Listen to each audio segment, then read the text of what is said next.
जय श्री कृष्ण, जय श्री कृष्ण, जय श्री कृष्ण।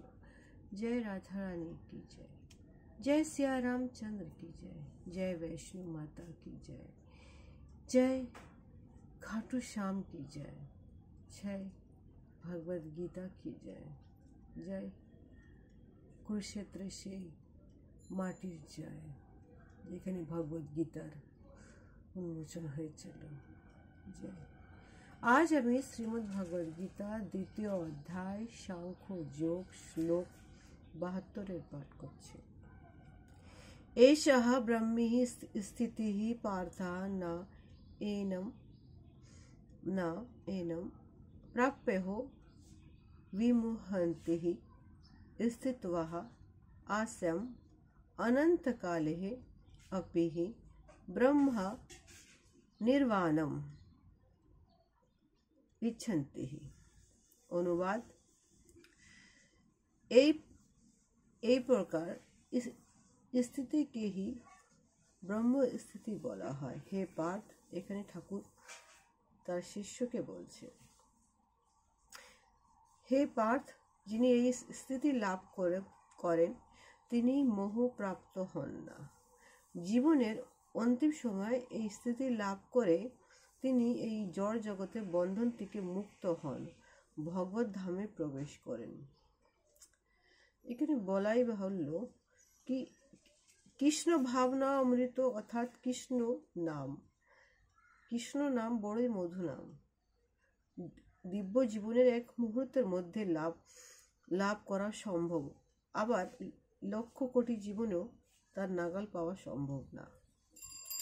যেমন দেখা যায় যখন আমাদের মৃত্যুকালে আসে তখন মানুষ কি করে, সেই যার মৃত্যু ঘটছে তার কানে কানে এসে হরে কৃষ্ণ হরে রাম বলতে থাকে। কেন বলে? যাতে ও কৃষ্ণ নাম হরি নাম নিয়ে জানেও যেতে পারে। কেন আমাদের সবাইকে তো সেখানেই যেতে হবে, সেই কৃষ্ণর কাছে। আবার এখানে আরো বলছে, নির্বাণ কথাটি হচ্ছে জীবনের সমাপ্তি। জীবনের সমাপ্তি, জড় জীবনের সমাপ্তি হলে আত্মা অসীম শূন্যতার বিলীন হয়ে যায়। ভগবদ গীতাতে এই শিক্ষাই দিয়েছে কি এই জড় জীবনের সমাপ্তি হওয়ার পরে আমাদের প্রাকৃতিক জীবন শুরু হয়। এই জড় জীবনের পরেও যারা এই পারমার্থিক জ্ঞান অর্জন করেন তাদেরই হচ্ছে জীবন। এই জীবনের পরিসমাপ্তির পূর্বে সৌভাগ্য কর্মে কেউ যদি কৃষ্ণ ভাবনাময় হয়ে যায় তবে সে ততক্ষণ ব্রহ্ম নির্বাণ স্তব্ধ লাভ করেন। অর্থাৎ আমরা যে তার কানে কানে যেটা বলতে থাকি হরে কৃষ্ণ হরে রাম, সেই শুনে সে তার অন্তর আত্মার থেকে সে কৃষ্ণকে ডাকে, আর তার ফলেই সে সেই কৃষ্ণ ভাবময় হয়ে যায়।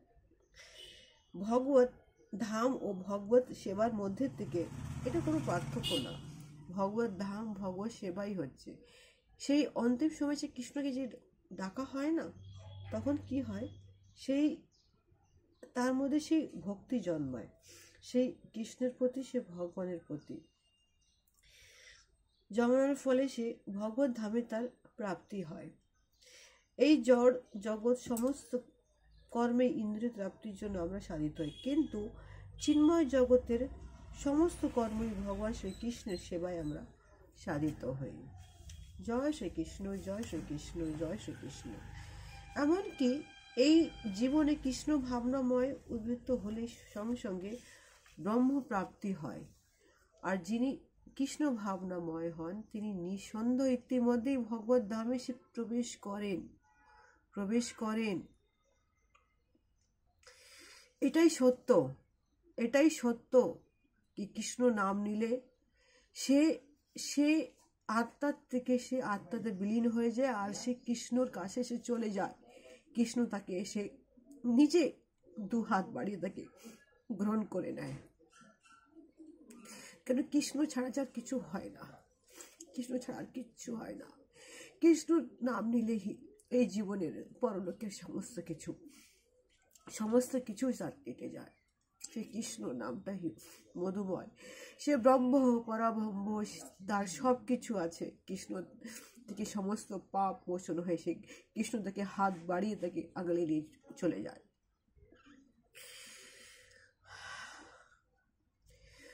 এখানে ভগবদ গীতার বিষয়বস্তু যেখানে আমরা পড়লাম, ভক্তিযোগ ভগবানের সেবার নিবেদনকে ভগবদ গীতার মুক্ত স্বরূপে স্বীকার করা হচ্ছে। এখানে আজ আমরা ভগবদ গীতার 2য় অধ্যায় সাংখ্যযোগটা পূর্ণ করলাম। আগামী শ্লোকে আমরা ভগবদ গীতার কর্মযোগ, তারপরে জ্ঞান যোগ আমরা পড়ব। জয় কৃষ্ণ। আমার কৃষ্ণ নাম যদি আপনাদের ভালো হয়ে থাকে তাহলে এই চ্যানেলটাকে আপনারা সাবস্ক্রাইব করবেন, আর কৃষ্ণ নাম দিকে দিকে ছড়িয়ে দেবেন। সবাইকে বলবেন কি কৃষ্ণ নামের কথা। জয় শ্রীকৃষ্ণ, জয় শ্রীকৃষ্ণ, জয় শ্রীকৃষ্ণ।